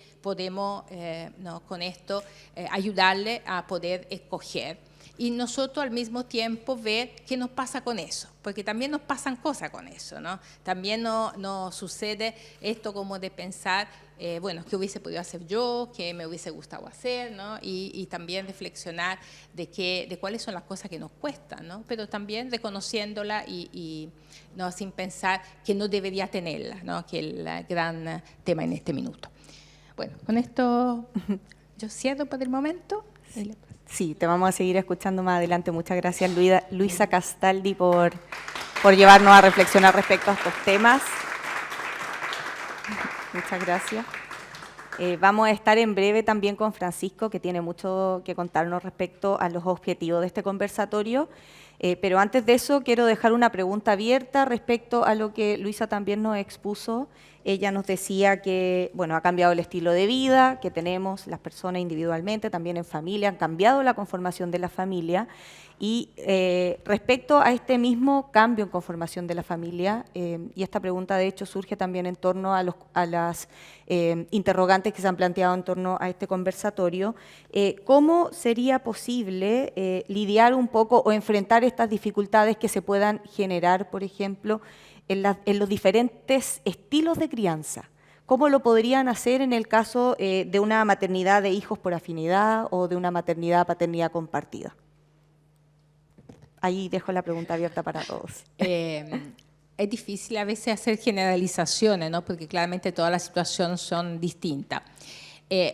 Quizá me parece, ¿no? Volviendo un poco al tema esto de los moldes, ¿no? De evitar los moldes. Aquí voy con eso. Uno de los temas que yo he visto bastante recurrente en la familia, ¿no? Que la familia que llamamos simultánea, en donde hay hijos que, ¿no? Vienen de distintas relaciones, personas que también han vivido distintas relaciones. Uno de los temas que me parece, ¿no? Que en general crea bastante ruido es justamente el molde. O sea, esto de querer funcionar de la misma forma como alguien que no tiene esa misma historia, ¿no? Quiero decir que si nosotros tenemos una historia de complejidad, estamos viviendo una situación de complejidad, no podemos pensar de funcionar en una menor complejidad, ¿no? Uno de los temas es justamente esto de, por ejemplo, pensar, esto, por ejemplo, no, voy a hacer un ejemplo relacionado con los nombres, las atribuciones, ¿no? Esto como de pensar que tengo que ser papá y mamá, cuando en realidad no soy el papá biológico, no soy la mamá biológica, ¿no? En general, esto es mejor dejar que sea la relación la que va definiendo el nombre, ¿no? Alguien puede ser muy significativo en la vida de un niño o de un adolescente sin necesidad de ser el papá o la mamá. Puede ser Luisa, puede ser Francisco, puede ser, no, o sea, puede ser alguien muy significativo sin tener que necesariamente entrar en esa función tan definida que nosotros tenemos. ¿Por qué digo esto? Porque eso sí de repente le crea conflicto a los niños, ¿no? Si hay posibilidad de tener más figuras de referencia, para los niños mejor. ¿No? O sea, los estudios dicen que lo que le complica a los niños y a las niñas no es eso de tener, además de papá y mamá, también Francisco, Luisa, ¿no? Valeria y otras figuras significativas, sino esto de los conflictos de lealtad, ¿no? De poder sentir que no puedo querer a Luisa porque no es mi mamá, ¿no? Y si no mi mamá se siente, ¿no? Entonces, si no, y no es fácil, pero es mejor que nosotros no hagamos nuestro propio trabajo, ¿no? Y nos traguemos nuestro celo, nuestro cuestionamiento, pero ojalá no poder avanzar en ofrecerle a los niños y a los adolescentes la posibilidad de querer, ¿no? Y de poder sentirse apoyado por distintas personas. Esto en este minuto es un tremendo tema, porque lamentablemente estamos en un contexto, ¿no? En donde la confianza en las relaciones es muy baja. Entonces, si un niño o una niña tiene la posibilidad de tener más figuras de confianza y de tener además referentes en términos de género distintos, eso es una tremenda potencialidad. Muchas gracias, Luisa. ¿Alguien más quiere aportar algo respecto al tema o seguimos? Francisco, ¿seguimos? ¿Sí? Ya, perfecto. Sí, después vamos a seguir también con preguntas al finalizar la exposición de Francisco. Bueno, te presento formalmente nuevamente. Estamos con Francisco Aguayo Fuensalida, doctor en Psicología de la Pontificia Universidad Católica de Valparaíso, magíster en Estudios de Género, director de M, Masculinidad y Equidad de Género. Francisco, te dejo con la palabra. Muchas gracias por acompañarnos. Bueno, muy buenos días. Muchas gracias por la invitación. Un placer estar acá, también en este panel con Claudia, con Luisa. Bueno, yo trabajo hace casi 25 años haciendo estudios de hombres, estudios de masculinidad, y una de las líneas de trabajo en la cual me ha tocado participar tiene que ver con el tema de paternidad y crianza, y es desde esa experiencia que les voy a compartir hoy día. Algo de lo que nos ha tocado hacer es, bueno, investigación con hombres en general y sobre el tema de paternidad en particular.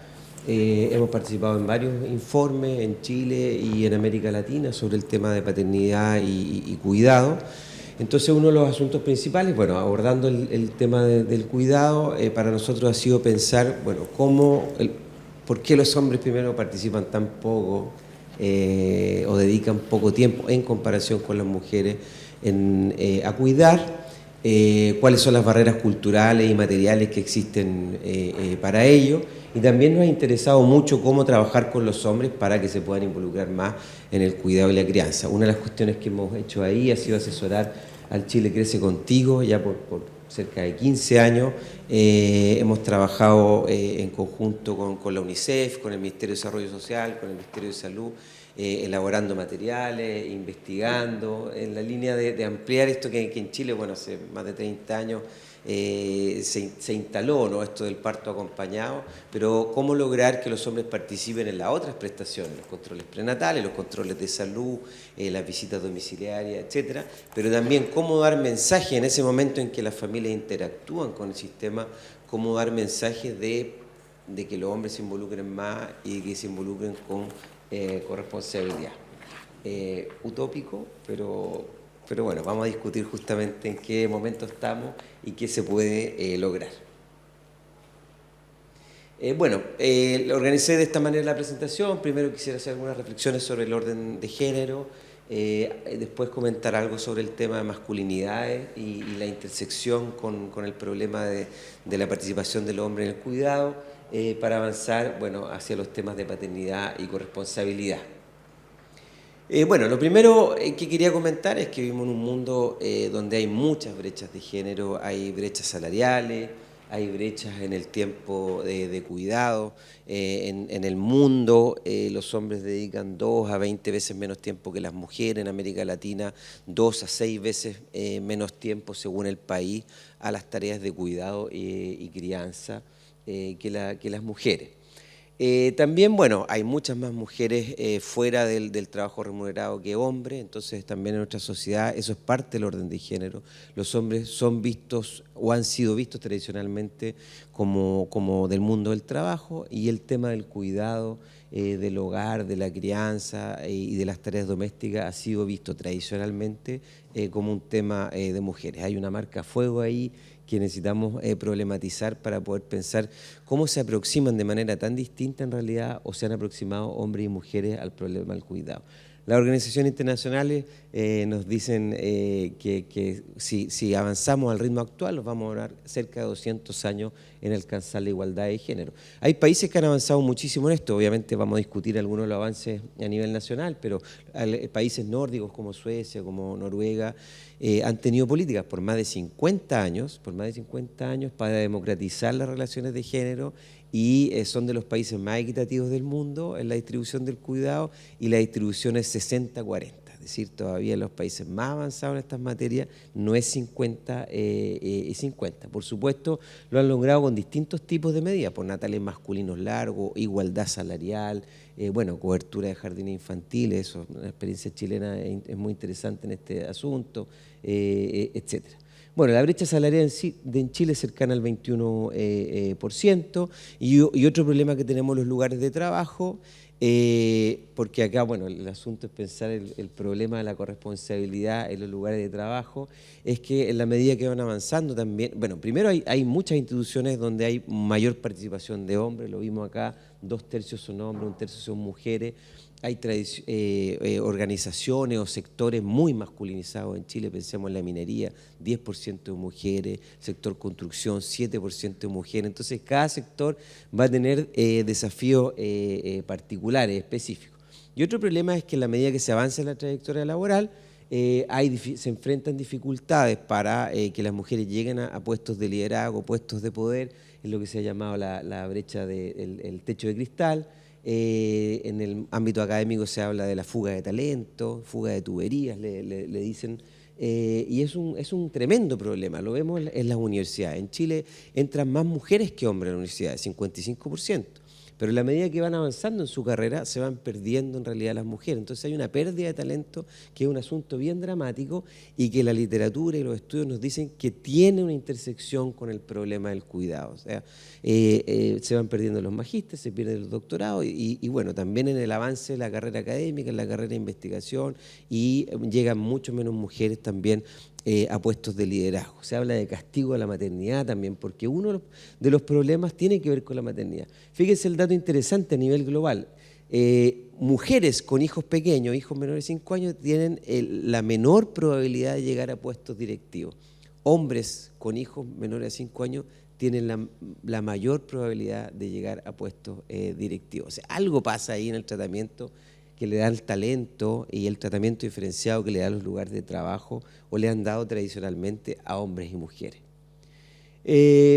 Bueno, entonces cuando miramos la encuesta de uso de tiempo nos dicen que el tiempo que dedican entonces, si los hombres pasan más tiempo en el trabajo remunerado, las mujeres pasan más tiempo en el trabajo de cuidado, pero cuando miramos las horas dedicadas al tiempo de cuidado, las mujeres dedican mucho más tiempo que los hombres, es 3 veces más el tiempo que dedican las mujeres acá en Chile, y los datos que nos mostraba Claudia nos mostraban eso, ¿no? También que son más horas las que reportan las mujeres que pasan cuidando. Fíjese, en Chile un 54% de las mujeres adultas reporta que los quehaceres del hogar son la principal razón para no trabajar remuneradamente. Entonces, ahí están vasocomunicados el mundo del hogar con el mundo del trabajo, y para mirar la corresponsabilidad también necesitamos mirar ese asunto. Las personas que cuidan tienen más riesgo de tener depresión, por ejemplo. Ese es otro asunto que podríamos analizar. Bueno, un primer asunto o problema es que las políticas tradicionalmente han sido muy maternocentrales, las políticas de cuidado, las políticas de familia y también las políticas de trabajo. Entonces, han depositado, hay bastante literatura sobre eso, la función del cuidado en nuestra sociedad en las mujeres, y todavía esa es la expectativa de las políticas. Obviamente hay un gran debate en los últimos años y en Chile se está hablando muchísimo de corresponsabilidad e intentando avanzar en estas materias. La imagen de la izquierda la tomé en Nicaragua y fíjense, la madre, toda abnegación y amor, ¿no? Entonces, tenemos una cultura donde la figura de la madre, la mujer cuidadora, la buena madre, la madre sacrificada, es una figura muy fuerte a la hora de pensar el cuidado. Y los hombres, bueno, si el papá no está, como que no importa. Es un poco, lo veíamos en los primeros materiales que había sobre temas de género en el Chile Crece Contigo. Bueno, la mamá tiene que estar, es obvio que va a estar, la mamá cuida bien. Y el papá, bueno, si no está, pensamos en otra figura masculina significativa. Ese era lo que veíamos. También se habla en salud de la díada madre-hijo, pero no se habla de la díada padre-hijo. Me acuerdo en los estudios preinversionales, antes que empezara el Chile Crece Contigo, se hicieron 11 estudios y nosotros nos tocó hacer uno de esos sobre embarazo adolescente, y fuimos a un congreso donde cada equipo presentó y una matrona del sur decía, bueno, hasta ahora hablamos de la díada madre-hijo, ahora nosotros empezamos a hablar de la tríada. Y yo dije, qué bien, esto hace como 15 años, por fin vamos a empezar a hablar del papá. Y corre la imagen y dice, la tríada madre-hijo-matrona, ¿no? Entonces, es interesante, que está bien, ¿no? Está bien pensarlo así, ¿no? Pero el padre está muy desdibujado, o ha estado tradicionalmente muy desdibujado cuando hablamos del cuidado. Entonces, ¿cómo avanzamos hacia imágenes como la de la derecha, que fue un concurso de fotos que se hizo en Bolivia por UNICEF, y donde aparece un hombre cuidando, ahí como tradicionalmente se portean o se cargan a los niños en el mundo andino con un aguayo? Mi apellido además es Aguayo. Bueno, la Premio Nobel de Economía el año 2022 nos decía que en parte este problema tiene que ver con que en nuestra cultura los hombres han estado extraordinariamente disponibles para el trabajo y las mujeres extraordinariamente disponibles para el cuidado. Dice que si no abordamos ese asunto cultural va a ser bien difícil avanzar en estas materias.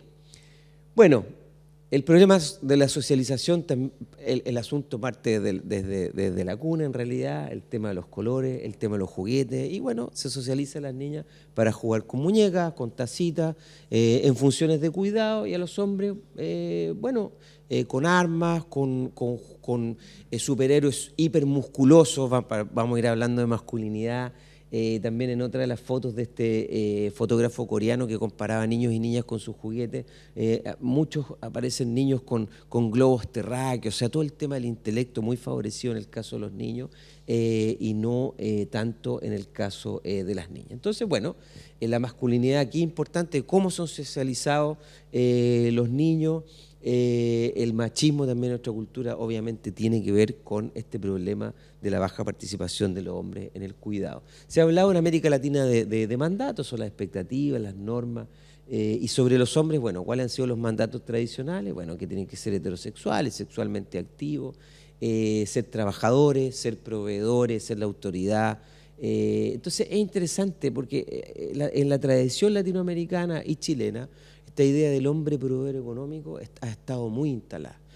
Bueno, hace 50 años, imagínense, antes del control reproductivo, las familias con muchos hijos, la mayoría de las familias, el hombre salía a trabajar y a traer el pan a la casa y la mamá estaba en la casa cuidando muchos hijos, ¿no? Pero hemos visto enormes transformaciones en las últimas décadas, relacionadas con el control reproductivo, con los avances en los temas de género, con el empoderamiento de las mujeres, y entonces ahora las familias son más pequeñas y hay muchas más mujeres en el trabajo remunerado, y entonces nos podemos preguntar, bueno, ese modelo antiguo, ¿no?, de roles tan segregados, de roles complementarios, ya no funciona para entender la realidad de muchísimas familias.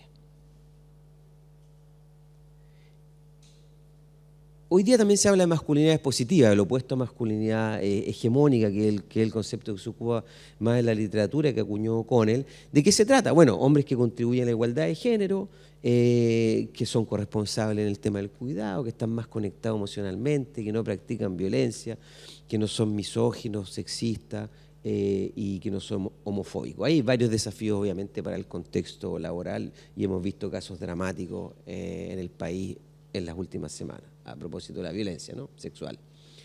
Hay una intersección entre las nociones de masculinidad, el machismo y la paternidad. Entonces vamos a tener en el extremo, bueno, padres ausentes, padres que están totalmente borrados.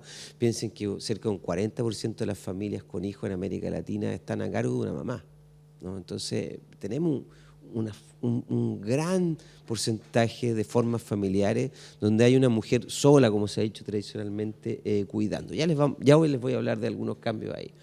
Tenemos también padres, bueno, muy machistas, muy tóxicos, o sea, está hablando hoy día de masculinidad tóxica, hombres que ejercen violencia, es todo un tema, ¿no?, porque dejan muchas secuelas en los hijos.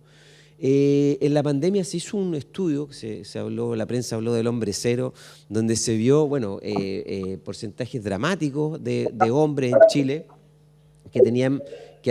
dedicaban cero tiempo, reportaron ellos, cero tiempo a tareas domésticas y a tareas de crianza. Entonces, todavía tenemos un porcentaje importante de hombres que en realidad se ven a sí mismos como del trabajo y que delegan, podríamos decir, o consideran que los temas de cuidado son en realidad temas de mujeres. Esto obviamente tiene que ver con cómo está con este orden de género o con esta organización. En Chile, en un estudio que hizo Comunidad Mujer hace poquitos años, se ve como cerca del 50% de las familias con hijos, la mujer está en la casa al cuidado de los hijos y el hombre el que trae el pan a la casa cuando hay una pareja, ¿no?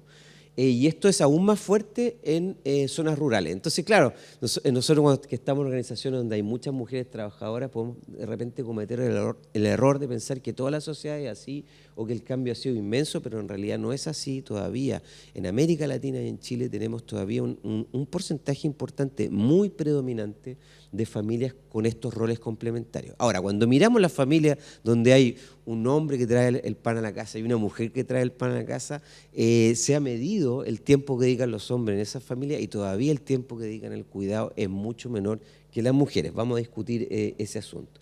Bueno, pero los hombres han ido entrando al territorio del cuidado, hay algunos que, bueno, que se preocupan de vincularse con los hijos, muchos que hacen tareas esporádicas, pero algunos que están mucho más involucrados, más presentes, y tenemos un porcentaje, aunque pequeño, muy significativo, como quiero decir, en términos de cambio cultural, de hombres que están interesados en cuidar corresponsablemente. Tenemos hoy día Después de separaciones, parejas que se están organizando, por ejemplo, con tuición compartida, una semana cada uno. Eso nos instala en un horizonte ya más cercano a la corresponsabilidad.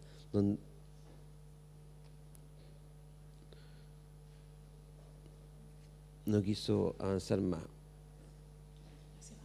Sí, pero no. Se porfió. ¿Podemos pasarla? ¿Me ayudan a pasarla? Eso, gracias. Bueno, el tema del lenguaje, que es muy importante, cuando las mujeres han trabajado, se decía antes, bueno, le ayuda al marido, y cuando en términos de traer plata, ¿no? Y cuando los hombres hacían tareas de cuidado, bueno, le ayuda, ¿no? Entonces, esta idea de los ayudadores, hay un video bien interesante que hizo en Argentina, no sé si lo vieron, pero esta viñeta, esta ilustración, bueno, papá, no entiendo cuando dices que le ayudas a mamá en la casa, si tú también vives acá, ¿no? Entonces, todavía está muy instalada esta idea de que el hombre ayuda en realidad en casa, y está en la experiencia de muchos hombres que dedican un rato a cuidar y sienten que cumplieron con su cuota. Y hay una marca de género que es muy fuerte. Cualquier semejanza con la realidad. Bueno, ¿en qué estamos actualmente? Se está hablando más que nunca de paternidad. Mi primer trabajo hace casi 25 años fue en un proyecto que se llamaba Paternidad Activa, y la verdad éramos como evangélicos en la plaza, digamos, sin audiencia, no había mucho eco, ¿no? Por ahí encontrábamos la Junji, que estuvimos trabajando con ella, alguien que entendía que era un tema de futuro, tampoco se veía mucho como un tema del presente, ¿no? Pero hoy día cambió completamente eso. O sea, 25 años después se habla en la prensa, se ve en las teleseries, se discute abiertamente, se discute en los paneles, se discute en los lugares de trabajo públicos y privados. Entonces hay mucho mayor interés. Lo que sí es que hay mucho discurso, pero poca práctica. O sea, todavía en realidad estamos muy lejos de la corresponsabilidad y vamos avanzando, hay avances, pero en realidad esos avances podríamos preguntarnos si son más bien a paso de tortuga. Hay obviamente una interpelación a los hombres. Desde el 2018 el movimiento feminista ha hecho interpelación importantísima a los hombres que han tenido implicancia en los lugares de trabajo, no más violencia sexual. Bueno, lo hemos vivido dramáticamente estos días a nivel público. Pero también una interpelación de que estén más conectados con sus emociones y que también sean corresponsables con el cuidado. Además que tenemos un gran problema con el cuidado, porque si bien las familias tienen menos hijos y la tasa de natalidad está cayendo, la verdad que la carga de cuidado está creciendo, y esto tiene que ver con la expectativa de vida. O sea, en la medida que las personas viven más tiempo, hay mayor carga de cuidado. Entonces, lo que comentaban, esto no solo se trata de cuidar niños y niñas, sino que también personas dependientes, personas con problemas de salud y personas mayores dependientes. Entonces, bueno, ¿cómo vamos a resolver este asunto de que la carga de cuidado crece y cómo lo vamos a resolver entre hombres y mujeres? Entonces, muy importante mirarlo desde la perspectiva también de los hombres o pensar este problema, ¿no? Como les decía, los hombres todavía se ven con los proveedores económicos, y algunos que han avanzado, ¿no? Y se ven como padres cuidadores, no renuncian a esta idea de que el rol proveedor también es importantísimo. Es bien interesante, y esto tiene varias derivadas. Por ejemplo, como la experiencia del desempleo es vivida distinta por hombres que por mujeres. Bueno, voy a saltarme algunas cosas para poder llegar hasta el final, después le mandamos la presentación. Bueno, hoy día hay varios temas nuevos, hay una gran diversidad de familias, diversidad de masculinidades, diversidad de padres. Entonces obviamente no es lo mismo un padre que vive bajo el mismo techo con la mamá y con los hijos, que un padre separado, que un padre migrante, que un padre que trabaja en la minería en el norte de Chile en un sistema de turno. Ahí pasa de todo, padres que están en el turno y hoy día están bien conectados con los hijos a través de las pantallas, y otros que cuando bajan donde la familia, bueno, se van al club de fútbol, se van de juerga, actividades consideradas como más masculinas, pero hay otros que sí tienen mucho interés en vincularse con los hijos, y se ha visto que esto tiene un impacto en la salud mental del hombre, de la esposa, de la madre y también de los hijos. Y a veces son cuestiones pequeñas: sentarse a la mesa, a comer juntos, hacer las tareas con los hijos, dejar el celular de lado. Son cuestiones bien importantes. Obviamente hay dilemas, porque los padres con hijos adolescentes dicen, bueno, pero los hijos están todo el rato frente a la pantalla y no me pescan, ¿no? Está jugando videojuegos y no me pescan, ¿no?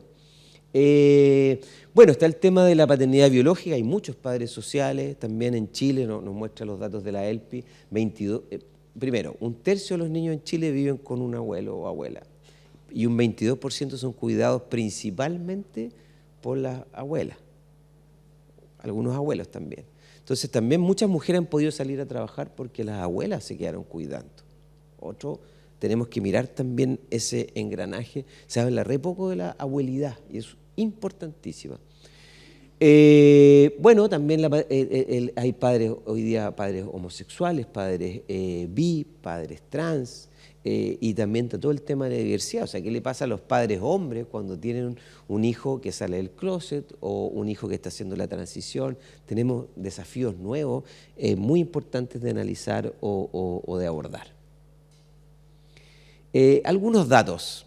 Yo no los alcanzo a ver en la de allá, pero bueno, algunos me los sé de memoria. Bueno, tenemos un gran problema de no pago de pensión alimenticia, que Chile está siendo mirado en América Latina y en el mundo por las medidas que ha tomado en los últimos 6 años aproximadamente para lograr que los padres paguen las pensiones alimenticias. Un cambio cultural enorme, lo mismo que el cambio de apellido. Estaba en un taller esta semana y un hombre contaba la experiencia, ¿no? Que con su esposa decidieron hacer el cambio de apellido y entonces recibieron muchísimas críticas. Incluso contaba cómo una pariente muy feminista los criticó muchísimo y no entendía por qué los había criticado tanto si estaba haciendo este cambio. El abuelo le decía, pucha, se perdió mi apellido, se va a perder mi apellido, todo un tema, ¿no? Pero bueno, se abren puertas para cambios culturales importantes. Está creciendo mucho en las familias monoparentales, está creciendo mucho padres que están al cuidado de los hijos. Está llegando al 18% hoy día de las familias monoparentales, o sea, con un papá o una mamá. Entonces, eso va creciendo en Chile y en América Latina. Ahí tenemos una experiencia nueva también. Bueno, el tema del postnatal. El postnatal de 5 días, que es solo para padres con contrato de trabajo, lo toman aproximadamente 20.000. En el caso de las mujeres son 85.000 cada año en Chile hoy día. Son datos de los últimos 2 años. Pero cuando miramos la licencia parental, que se dijo, ¿no?, en el discurso público, cuando se lanzó, se dijo, no, ahora vamos a avanzar en igualdad de género, tenemos un postnatal para los hombres también, nos interesa la corresponsabilidad. En realidad, al principio lo tomaban 20 hombres por mes y hoy día son como 60 casos al año. Es dramático, la verdad. Pero bueno, es un problema de diseño y aquí quizás hay un mensaje por el lugar en el que estamos, ¿no? Cómo se diseñen las leyes va a ser muy importante para el tema de corresponsabilidad. La experiencia comparada nos dice que la licencia parental la toman principalmente las madres, que no hacen la transferencia a los padres, excepto en un porcentaje ínfimo. Para avanzar en postnatales masculinos largos se requieren postnatales exclusivos para los padres, ¿no? Ahí tenemos un tema para pensar. Voy a avanzar porque si no, no llego. Es interesante porque les decía yo que dedicaban 3 veces menos tiempo, pero a ciertas tareas como dar de comer, hacer dormir, etcétera, dedican mucho menos tiempo los hombres. O sea, podemos mirar las distintas tareas, a tareas domésticas aún menos tiempo. Y algo interesante es que las parejas más igualitarias en Chile en el hogar son las parejas jóvenes sin hijos, ¿no? Corresidentes, jóvenes sin hijos. Y las parejas donde hay la mayor brecha de cuidado son las jóvenes cuando llega un hijo. Esto tiene que ver con el postnatal, pero también con lo que pasa después del postnatal, ¿no? Donde muchas mujeres quedan en la casa cuidando y los hombres salen al trabajo. También se necesita avanzar en igualdad salarial, porque en la medida que a uno de los dos se le pague más, si hay que decidir que uno de los dos se quede, evidentemente que van a decidir que salga a trabajar a aquel que le pagan más, ¿no? Entonces necesitamos también un piso de igualdad para avanzar en estos temas. Los hombres, el mayor tiempo que dedican es a juego y esto tiene impacto en el desarrollo, es muy importante, pero a veces se piensa que dedican más tiempo a juego que las mujeres y no es así, dedican el mismo tiempo al juego los hombres que las mujeres. Hay mucha evidencia hoy día del impacto que tiene cuando el papá está involucrado en el cuidado y la crianza. Esto tiene un impacto en distintos aspectos del desarrollo de los niños y eso es importante saberlo, porque si uno no puede pensar que, bueno, que quizás un discurso como medio, no sé, pues que un discurso nuevo, medio como panfletero, pero hay evidencia, o sea, si pensamos desde el punto de vista de los derechos de los niños, hay evidencia que nos dice, bueno, vale la pena involucrar a a los papás hombres como cuidadores,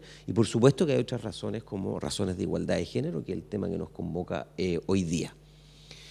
Eso me lo voy a saltar. Bueno, también encontramos en nuestra cultura, esto lo hemos analizado mucho con el sector salud, múltiples barreras para avanzar en la participación de los padres hombres. Los horarios de trabajo, los tiempos de traslado, que los hombres están en el trabajo. En el sector salud a veces las prestaciones se dan hasta las 5 de la tarde y el papá no puede ir por un tope de horario nomás, o porque no le dan permiso. Entonces también el tema de la falta de permiso en los lugares de trabajo, todo el avance que hay a propósito de estas nuevas políticas para pensar el balance trabajo-familia, la conciliación trabajo-familia, son importantísimas en este sentido. Lo mismo la flexibilidad horaria. El teletrabajo también trajo enormes oportunidades para algunas familias. Me contaba una doctora durante la pandemia, decía yo, me pasaba todo el día en el hospital operando y llegó la pandemia, bueno, suspendieron las operaciones y yo por primera vez empecé a conocer a mi hijo de 12 años. Interesante la experiencia, ¿no? que posible. Eso le pasó a muchos hombres, ¿no? Que en realidad no estaban en la cotidianidad del día en la casa y tuvieron mayor contacto con sus hijos, ¿no? Sabemos también que predominantemente el cuidado durante la pandemia fue absorbido por mujeres, pero también hubo experiencia interesante para algunos hombres que por primera vez se aproximaron a esa cotidianeidad. Bueno, toda esta marca de género que yo les comentaba no solo incide en el tiempo que dedican de manera diferenciada hombre y mujer al cuidado, sino que también su aproximación psicológica. Se ha estudiado, por ejemplo, qué le pasa a las personas cuando están en el trabajo. Y entonces, bueno, fíjense, se les preguntó en un estudio hace algunos años acá en Chile, ¿piensa en las tareas domésticas y familiares cuando están en el trabajo? Y las mujeres pensaban mucho más en ese tema que los hombres. Entonces, cuando hablamos de carga mental, bueno, hay evidencia que nos dice que hay una aproximación distinta. Y ahí también los hombres tenemos entonces un desafío que me parece importante. Bueno, ¿cómo avanzamos hacia un mejor balance de trabajo-familia? Obviamente que estos son dilemas, hay que hacer malabares. Yo tuve que hacer malabares para venir acá porque mi esposa está de viaje ahora de trabajo. Yo tengo una hija de 12, un hijo de 9 y bueno, alojé anoche acá, bueno, entonces tuve armar un tinglado enorme para poder llegar acá. Finalmente fue los abuelos maternos que se quedaron donde ellos y además los llevaron al colegio en la mañana. Entonces, bueno, a veces son dilemas, son tensiones, son desafíos y eso es para hombres y para mujeres. Y una pregunta que en un texto que leí hace poco que me pareció muy interesante. En instituciones que tradicionalmente fueron muy masculinizadas, en esta cultura donde el cuidado es visto como un tema de mujeres, bueno, necesitamos preguntarnos cómo también, no solo cómo los hombres navegan estos dilemas entre cuidar y trabajar. Yo creo que es una pregunta bien importante y que a veces la hemos hecho solo para las mujeres y no hemos puesto a conversar o reflexionar a los hombres sobre estos asuntos. Lo interesante es que hay gran disposición. Yo estuve en un taller en una empresa privada de la banca en esta semana. Es impresionante la disposición y el interés para conversar sobre estos asuntos. Bueno, para las personas que trabajan todo el día en su lugar de trabajo, es muy importante saber que acá la presencia de calidad es lo más importante, así como la disponibilidad psicológica. O sea, que los hijos sepan que uno está disponible si uno lo necesita. La evidencia nos dice que es una de las cuestiones más importantes, porque también uno se puede complicar de repente, enredar un poquito y decir, no, pucha, mi trabajo me impide estar más y eso va a ser complicado para los hijos.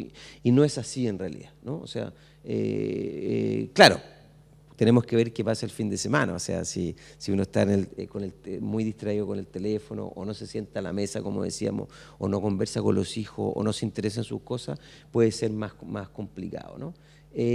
Bueno, y también en este asunto también es importante cómo nos cuidamos, cómo cuidamos nuestra salud mental, porque se ha visto que hay una intersección, se los voy a mostrar ahora, entre paternidad y salud mental. La paternidad en los padres primerizos se ha visto como una experiencia estresante. 1 de cada 10 hombres se deprime, solo se habla de depresión postparto, pero resulta que 1 de cada 10 hombres se deprime con la llegada de un hijo. Lo que quiero transmitir ahí es que los hombres viven estreses y ansiedades y lo viven de un modo masculino. Obviamente, de las primeras preocupaciones, bueno, ahora tengo que trabajar más, ¿cómo lo voy a hacer para cuidar y trabajar? Para conseguir un permiso, y ahí tenemos entonces... Ahora, ese estrés también impacta a la calidad de vida familiar y a los hijos. Entonces, es importante que los hombres cuiden su salud mental porque eso genera mejores condiciones para cuidar y tiene un impacto beneficioso en todo el grupo familiar. Y también hemos visto que algunos hombres viven sus crisis en salud mental con síntomas que se llaman atípicos, entonces como irritabilidad, rabia, enojo, andar malas pulgas, andar mal genio, o se ponen trabajólicos o se refugian en el alcohol. Y también hay otro gran tema de debate ahí cuando pensamos el tema de los hombres en el cuidado. Bueno, voy a ir finalizando. Tenemos hoy día muchos avances normativos, eso es una gran ventaja, pero ¿cómo avanzamos en los lugares de trabajo en este tipo de conversaciones e involucrando también a los hombres y también involucrando a los hombres en posiciones de liderazgo? Porque, bueno, aquí ya vimos, hay 2/3 de hombres, pero también en muchos lugares de trabajo hay mayor presencia de los hombres en puestos de alta dirección, en puestos de liderazgo, y necesitamos convencerlos para poder avanzar en entornos más seguros, ¿no? Los temas recientes, pero también en entornos más amigables con los temas de cuidado, ¿no?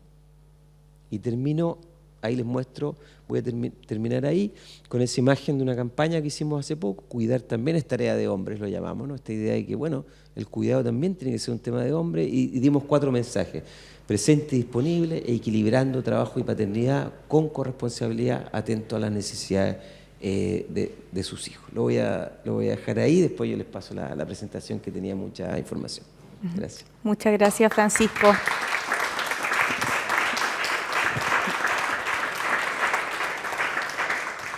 Muchas gracias por traernos este tema también, un tema muy importante que de hecho da para mucha reflexión. Ahí sentíamos risa a veces cuando la gente se siente un poco identificada con los temas, el público ahí tendía a reírse, y eso habla también de que lo bueno es que ya se están visibilizando estas materias y que, por supuesto, es el motivo de este conversatorio y es la idea también. Yo me quería detener un poco en lo que nos decía Francisco respecto a estas políticas que son materno-centradas, porque muchas veces podemos hablar que las leyes van acompañando procesos, van guiando un poco estos cambios. Podríamos quizás cuestionar si es que se hacen a tiempo o no, ese ya es otro tema, pero generalmente las leyes van acompañando estos procesos. Y en ese caso, Francisco, preguntarte y llevar esto hacia las paternidades más activas, positivas. Esta responsabilidad quizás se podría asumir de una mejor forma si es que tenemos más posibilidades, porque tú también nos mencionabas respecto a este permiso parental, son 5 días actualmente para los hombres. Se está trabajando en la Cámara de Diputadas y Diputados una iniciativa que busca extenderlo. Y este tipo de iniciativas podría ayudar a que veamos en la sociedad paternidades más activas. ¿Qué crees tú respecto a ese tema? Sí, por cierto. O sea, bueno, primero reconocer la conciencia y el avance que hay en Chile al respecto, ¿no? El Chile Crece Contigo, se discutió sobre el tema de los cuidados.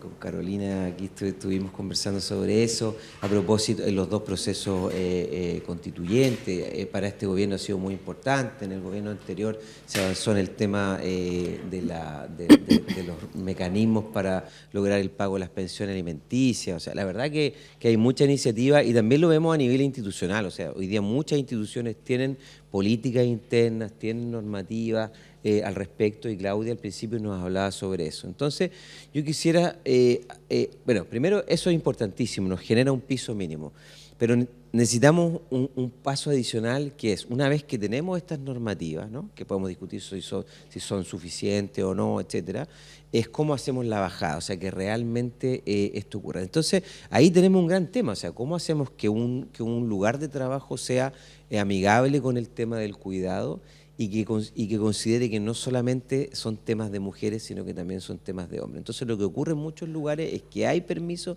pero los hombres o no los piden o no los toman, o los compañeros le echan broma, o las jefaturas también les ponen mala cara, o simplemente no les dan el permiso. Entonces ahí tenemos varios desafíos para los lugares de trabajo. Sí. Muchas gracias. Luisa. Sí. Que yo creo que es esperanzador. Cuando yo llegué a la universidad, no voy a decir hace cuántos años, pero cuando llegué a la universidad, todo el tema, tanto en psicología como también, por ejemplo, en educación parvularia, eran puras mujeres. Y ahora cada vez hay más hombres, por ejemplo, que eligen el área infanto-juvenil, ¿no?, adentro de la psicología, y hay varios estudiantes hombres adentro de la carrera también de parvularia. Entonces, ¿qué quiero decir con eso? Porque me parece que es importante esto como también de construir alguna narrativa, ¿no? El cuidado no es una carga. Yo creo que también las mujeres lo estamos de repente sintiendo así, ¿no?, que el cuidado se transforma en una carga y en un obstáculo. Entonces me parece importante como poder trabajar al mismo tiempo, también como para sentir que cuidar, ¿no?, yo creo que Francisco lo dijo muy bien, es un derecho también, ¿ah? Cuidar es parte de nuestra vida también. Entonces, en la medida que también que haya, hay varios factores, ¿no?, que intervienen, pero en la medida también que haya más hombres que se interesen, ¿no?, para esos ámbitos, que se desarrollen en esos ámbitos, y bueno, y ojalá que también en algún momento haya menos brecha salarial, porque también, ¿no?, es un tremendo tema, que es toda la tarea y la labor es más asociada, ¿no?, al tema de género, también tiene más bajo salario. Entonces, ojalá que también eso ayude a como instalar la lectura del cuidado, ¿no?, como un derecho también, no como una carga. Así es. Muchas gracias, Luisa. Claudia, no sé si te gustaría agregar algo también respecto a la experiencia de la institución. Sí, solo comentar a propósito de lo interesante que ha planteado Luisa y Francisco, que nos lleva mucho a la cotidianidad.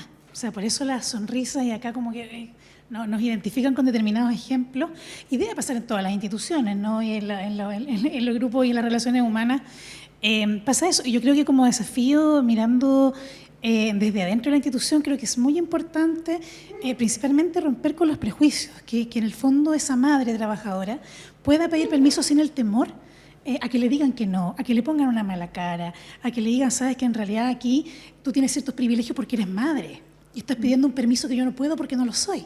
Que eso también lo vemos identificado en una suerte de competencia, ¿cierto?, respecto de quienes tienen tareas de cuidado versus quienes no. Y cómo desde el otro lado se puede entender que es un privilegio aquello, ¿no? Creo que tener más espacios que tienen que ver con empatía, con reconocer, como decía Luisa, al otro como ese legítimo otro que tiene una característica distinta a la tuya y que por lo tanto vive y tiene una necesidad y un requerimiento desde el trabajo distinto al tuyo, es un ejercicio que tenemos que hacernos, una pregunta que tenemos que hacernos. Y por otro lado, los colegas, hombres, que eso también, el periodo post-pandemia, cuando volvimos ya al espacio más presencial, se dio, al menos en la institución, más colegas que estaban pidiendo trabajar a distancia o tener tareas de cuidado, que seguramente también tiene que ver con lo que ha planteado Francisco, que las encuestas dieron ahí un zoom respecto a que hay un aumento en materia de corresponsabilidad. Y ¿cuántos de ellos no lo pidieron por temor a las bromas que te van a echar los compañeros, que en el fondo llegó la policía, te están mandando, tienes que ir a la casa, porque o del otro lado, en el fondo, ¿qué está haciendo tu señora, tu pareja, que en definitiva tú estás subsidiando? Por temor a esa exposición a la burla a veces, y también eventualmente tener que dar explicaciones. Probablemente las mujeres en los espacios laborales para pedir permiso estamos mucho más acostumbradas a explicar todo lo que pasa en nuestro espacio y en nuestra órbita privada. Es que mi hijo tiene determinada tarea, entonces tengo que ir porque mi mamá no pudo. O sea, hay un relato que nos sale mucho más fluido que eventualmente tener que dar explicaciones desde el mundo privado por parte de los colegas. Creo que me quedo también con esa reflexión respecto a desafíos que tenemos internamente. Muchas gracias, Claudia Fuenzalida. Bueno, y nosotros ya vamos finalizando esta parte. Yo les quería agradecer a Luisa y pedirles también un aplauso de todos a Luisa Castaldi, Claudia Fuenzalida y Francisco Aguayo por habernos traído estos temas que nos quedan para la reflexión. Tenemos hartos desafíos, ya lo decían, en términos culturales.